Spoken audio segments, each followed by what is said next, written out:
nouvelle semaine d'informations sur Métropole. Bonsoir à toutes et à tous, bienvenue dans la toute première édition de Métro News pour la semaine. À la une de ce lundi, scandale de corruption. Le conseiller président Louis-Gérald Gilles se défend et se dit victime d'une machination sordide visant à déstabiliser le conseil présidentiel. Des journalistes seniors et directeurs de médias s'accordent à dire que le scandale des journalistes affiliés au gang ne saurait remettre en question la liberté d'expression. Et puis le commandant en chef de la mission multinationale Godfrey Otungue a lancé un ultimatum aux gangs armés après l'arrivée d'une vingtaine de véhicules blindés ce week-end.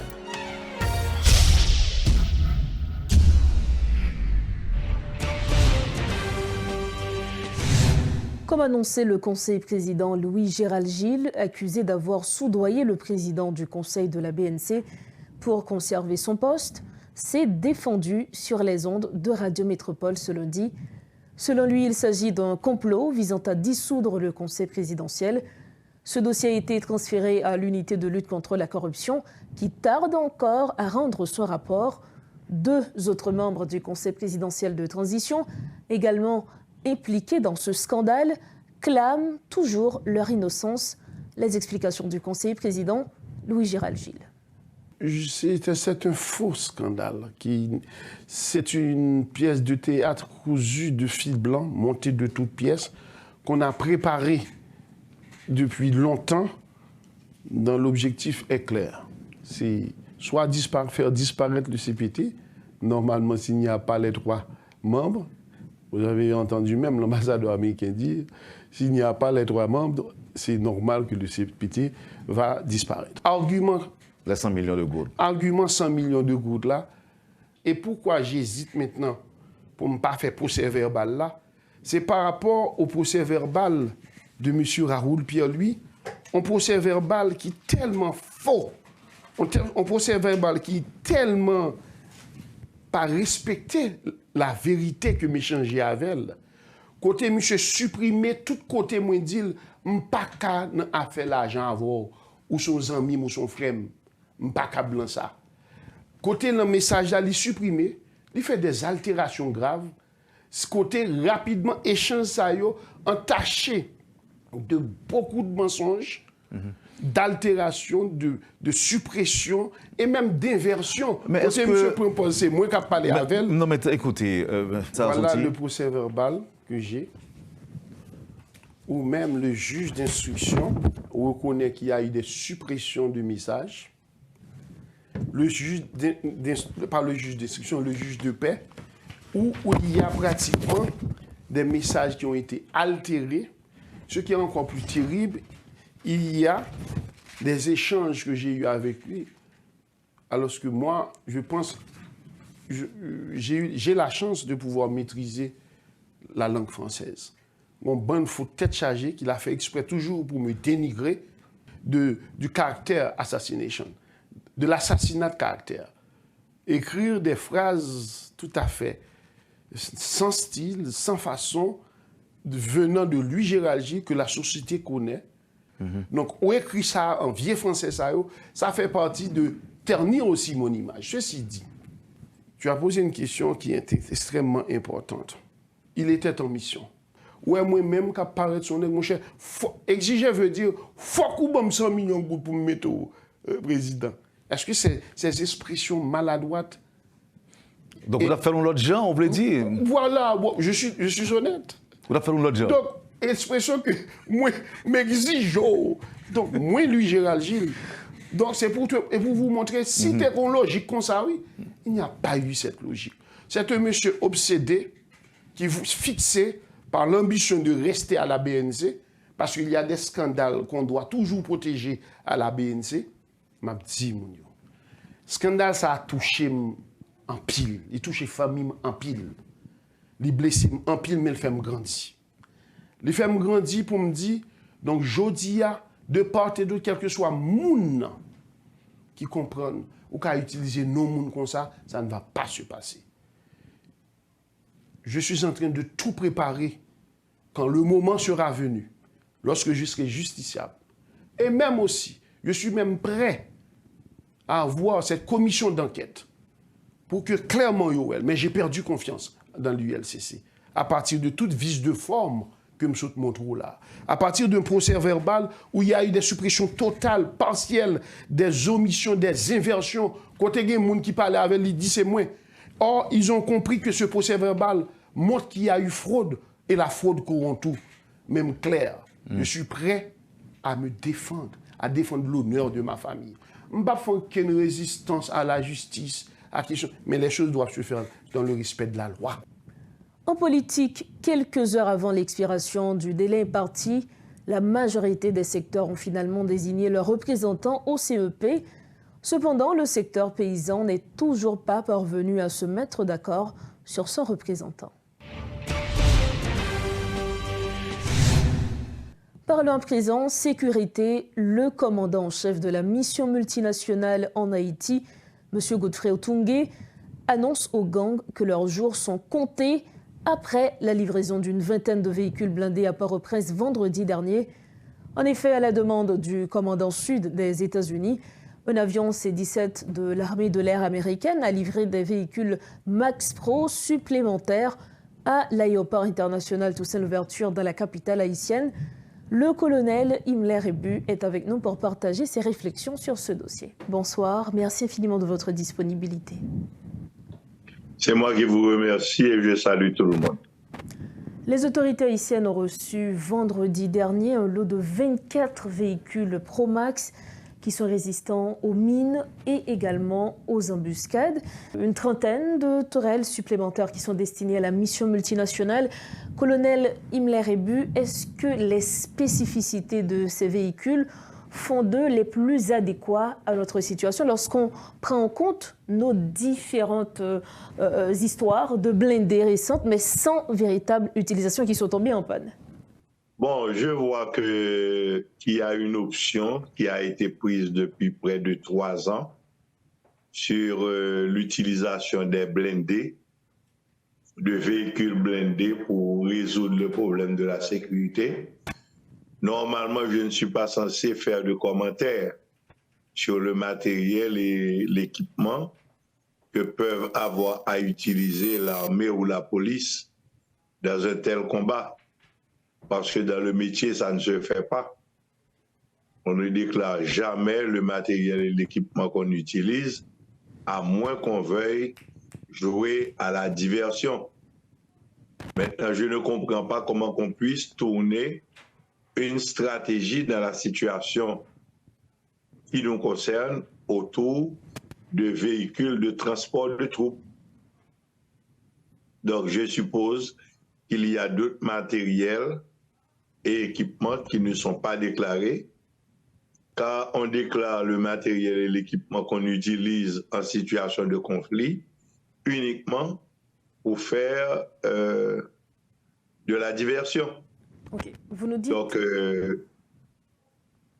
oui, je vous écoute. Oui, vous nous dites, colonel Imler Ebu, que les matériels qu'on va utiliser dans ces cas ne doivent pas être révélés. Mais est-ce que vous pouvez au moins rassurer la population haïtienne compte tenu des différentes histoires de blindés qui sont tombés en panne tout carrément, avant même vraiment qu'on les utilise? Je ne peux pas courir le risque de dire quelque chose visant à rassurer la population haïtienne. Pourquoi? Je ne suis pas informé sur la doctrine du gouvernement, sur les options stratégiques du gouvernement, ce qui détermine le type de matériel et d'équipement qu'ils sont supposés utiliser. Moi, je sais que dans le métier, on ne déclare jamais matériel et équipement qu'on utilise, à moins qu'on veuille faire de la diversion. Donc, je ne suis pas informé sur les effectifs, sur leur entraînement, sur le matériel que le gouvernement ou bien les forces de l'ordre peuvent utiliser. Même si je le savais, mon métier recommanderait de ne pas en parler, parce que ça ne se fait pas dans le métier. Maintenant, moi, ce que je dis, tant qu'il n'y a pas un support aérien anticipatif, capable de contrôler le mouvement des troupes au sol, tant ennemi qu'amis, tant que l'on n'aura pas un dispositif d'anticipation au niveau maritime, nous ne pourrons pas résoudre le problème qu'il y a là. Car l'évolution des forces terrestres, des forces sur le terrain physique, dépend de la vision. Dans les temps antérieurs, on disait que toutes les décisions opérationnelles étaient tributaires de la qualité des reconnaissances. Reconnaissance aérienne, reconnaissance terrestre et la vérification des informations sur le terrain. Maintenant que la technologie a connu un très gros développement, aujourd'hui, une opération réussie est tributaire de l'anticipation sur l'observation et le renseignement aérien, qui vous donne une idée très claire du positionnement des troupes, ennemis ou amis, et de leur évolution sur le terrain. Colonel... Donc, oui, je vous écoute. Oui. Colonel, vous nous dites que tant qu'il n'y a pas de dispositif aérien et maritime, on ne peut résoudre ce problème. Alors que le commandant en chef de cette mission, M. Godfrey Otongué, en recevant ces matériels, a justement déclaré, je vais citer, les jours des gangs sont comptés, ils doivent arrêter de tourmenter le peuple haïtien. C'est cette déclaration qu'il a faite en recevant justement ce lot de matériel. Et là, vous nous dites que tant qu'il n'y a pas de dispositif aérien et maritime, le problème ne sera pas résolu. Est-ce que cette déclaration entre dans le cadre de la parole, comme le fait le gouvernement? Ce n'est pas encore la phase d'action. Bon, moi, je ne suis pas dans les tiroirs du commandant. Je ne sais pas à partir de quelles données il a fait cette déclaration. Moi, je sais qu'on est dans un cas extrêmement complexe d'occupation territoriale d'éléments détenant des armes de guerre et qui sont mélangés à la population. Même pour un raid qui est une opération spéciale, il eût bien fallu qu'on ait une bonne reconnaissance, et je dis à reconnaissance demandée, premièrement, un verrou. Cela veut dire que votre capacité à fixer l'élément ennemi sur un point de l'espace géographique. Deuxièmement, une capacité d'observation aérienne en continu. Quand je dis en continu, dans les temps anciens, on envoyait des éclaireurs. Les éclaireurs établissaient un contact visuel avec l'ennemi sur sa position. Et l'éclaireur faisait le monitoring du déplacement des troupes. Aujourd'hui, on a la capacité d'avoir des moyens aériens d'observation et de transmission d'informations en continu.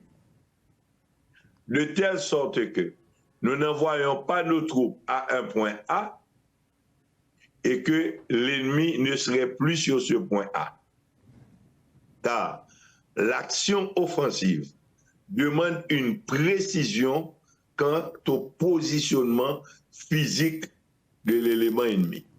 Ces dispositifs dont vous nous parlez, on peut utiliser, on est contraint, on est obligé d'utiliser l'observation aérienne, le décodage de ces informations, leur vérification, le décodage, la vérification et la précision qui va permettre aux troupes du RAID, dans les opérations spéciales, d'attaquer un point précis en étant sûr que l'élément en conflit soit effectivement sur la position. Donc, s'il n'y a pas d'observation aérienne, s'il n'y a pas de bouclage, s'il n'y a pas de verrouillage, de fixation de l'élément ennemi sur une position, nous sommes dans de la plaisanterie. Colonel, ces dispositifs dont vous nous parlez, est-ce que ce sont des dispositifs qu'on peut trouver du jour au lendemain, dans une semaine? Donc, parlons aussi du temps. Si l'on tient compte du temps qui passe, donc à quand attendre justement le rétablissement de la sécurité? Moi, je crois qu'on est dans un errement sur le plan sécuritaire, parce que pour prendre une décision, il faut réunir les éléments. Et les éléments sont dictés par la réalité du terrain. Cette réalité du terrain doit être vérifiée. Les moyens de vérification, c'est le système de renseignement. Le système de renseignement a des éléments liés à l'équipement, à la technologie, des éléments liés à l'utilisation des êtres humains, parce que finalement, quel que soit le niveau du développement de la technologie, il faut que les humains agissent. Donc, les règles de la guerre n'ont jamais changé. Il faut être sûr que si nous montons une opération sur un point A, que l'élément ennemi s'y trouve vraiment. Et la manière humaine de le faire, c'est le dispositif des éclaireurs qui renseigne en continu sur les troupes d'attaque. Aujourd'hui que la technologie s'est développée, on peut avoir cet élément de vérification en continu à partir de l'anticipation faite sur les formations aériennes, les formations liées à la technologie et dans une position de domination aérienne. Maintenant, si on veut raconter autre chose, on peut. Donc, il n'y a pas de secret dans le métier. Il y a une méthodologie à suivre, il y a des moyens qu'on doit avoir, sinon on raconte des blagues.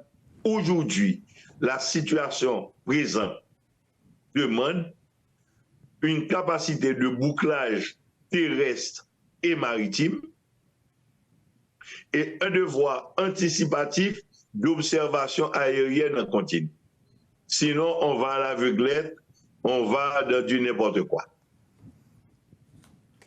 Colonel Imler Rebu, merci infiniment. Ça a été un plaisir. Voilà les explications du colonel Imler Rebu. Il était l'invité de Maître News ce soir. Avec lui, on parlait sécurité. Merci de votre fidélité. L'École nationale de police d'Haïti a accueilli plus de 750 aspirants policiers, dont 213 femmes, dans le cadre de la 34e promotion de la police nationale d'Haïti. Ce groupe, sélectionné parmi des milliers de candidats, s'engage dans une formation intensive de plusieurs mois, destinée à les préparer aux nombreux défis auxquels ils seront confrontés sur le terrain. La formation de ces nouveaux policiers sera axée sur les compétences tactiques, les techniques d'enquête et la gestion de crise, avec un accent particulier sur le respect des droits humains et l'interaction avec les communautés locales. Pour refermer la page nationale de Métro News, des anciens journalistes et des propriétaires de médias expriment leur position par rapport à des travailleurs de presse qui sont indexés dans le rapport de la DCPJ, lequel affirme qu'ils ont des affinités avec des groupes armés dans le pays. Romel Pierre demande à la justice de faire la lumière sur ce dossier. Pour sa part, Hérol Jean-François se désole de cette situation et souligne que cela ne constitue nullement une atteinte à la liberté de la presse. Toutefois, il souligne que c'est la preuve que les groupes ont infiltré bien nombre de secteurs du pays. C'est l'occasion pour la corporation de prendre des dispositions en vue de mettre de l'ordre dans le secteur médiatique, estime Marvel Dandé de Radio Kiskeya. Reportage Rodolphe Pierre-Louis. Hérol Jean-François, ancien journaliste et PDG de la radio Ibo, estime que cette situation est la preuve que les groupes armés ont infiltré de nombreux secteurs de la vie nationale. Celui de la presse a eu l'effet d'une bombe. Toutefois, il rappelle que la corporation croit toujours au code déontologique du métier. Journaliste là, normalement pas supposé gagner pour les individus armés bandits la parole. Là, on parle de journalistes jeudi en Haïti. De qui journalistes ont parlé, de qui médias ont parlé. Jeudi, nous arrivons au niveau d'effondrement de société. Ça veut dire, le rapport de DCPJ qui indexe les journalistes, ça montre qu'il y a un malaise dans notre société et que nous devons faire nous avec une nouvelle réalité. Ça. Nous avons préféré que la presse n'a pas gagné aucun journaliste, aucun média qui t'a soulevé. Pour avec gang, parce que le phénomène gang là, il a dévasté la société, nous connaissons tous des dégâts différents dans la société. Le dossier des travailleurs de presse, indexé dans le rapport de la DCPJ, suscite une vague d'indignation au sein du secteur médiatique, qu'il s'agisse des médias traditionnels ou en ligne. Chacun fait son opinion et exprime leurs préoccupations. Rommel Pierre, journaliste de plus de 40 ans de carrière à son actif, fait appel à la justice. Quand il douleur et me suppose tout Rodolphe ou même douleur lorsque journaliste et puis on va une nouvelle comme ça sous des confrères et des consoeurs et pour douleur a dû même dire mais faut prendre courage à deux mains pile mal ça fait nous tout mal en pile et nous apprenons que en fin de compte la justice monde qui a responsabilité il fait la vérité briller dans une situation comme ça. Rencontré dans un studio d'enregistrement, Marvel Dandin de la radio Kiskeya estime que le secteur est pollué et que nombreux parmi ceux qui exercent le métier n'ont pas de motivation professionnelle. Il est grand temps que les associations de médias viennent avec une nouvelle approche pour mettre de l'ordre dans la profession. Et actuellement, les capable de dire ouvert, il est éclaté même. Tout le monde l'a donné pour elle, donc il méritait un peu d'ordre. Je crois tout et gampil l'autre pour qui mettait dans la gestion médias sociaux. Et là, c'est à l'échelle planétaire que le problème se pose, avec Facebook, avec YouTube, avec bien plus l'autre pour qui mettait et pour qui déterminait non seulement les accès, mais également le fonctionnement. Il faut que plus capable de veiller ça qu'a fait. C'est un dossier qui a provoqué un vrai scandale au niveau du secteur médiatique. Il y a de nombreux anciens journalistes qui n'ont pas caché leur position par rapport à ce dossier brûlant, à savoir des journalistes qui sont indexés dans le rapport de la DCPJ. Il y a la Fédération des journalistes dirigée par Adi Jean-Gardy qui s'est exprimée sur les différentes conventions, les différents documents administratifs qui gèrent le fonctionnement des journalistes, des médias notamment.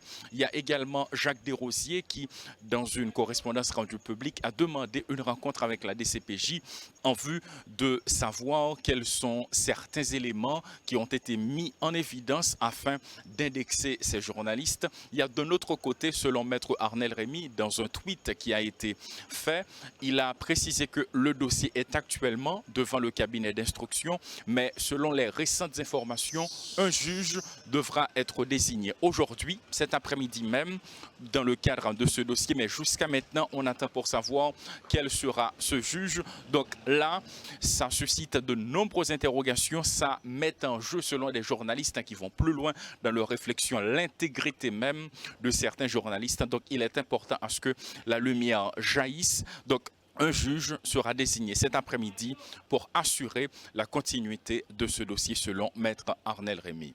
Claude Désir et Rodolphe Pierre-Louis pour Télémétropole. Voilà ce qui met fin à cette édition de Métro News. Merci infiniment de votre attention. Prochain rendez-vous demain, d'ores et déjà, excellente semaine d'informations sur Métropole. Bonsoir.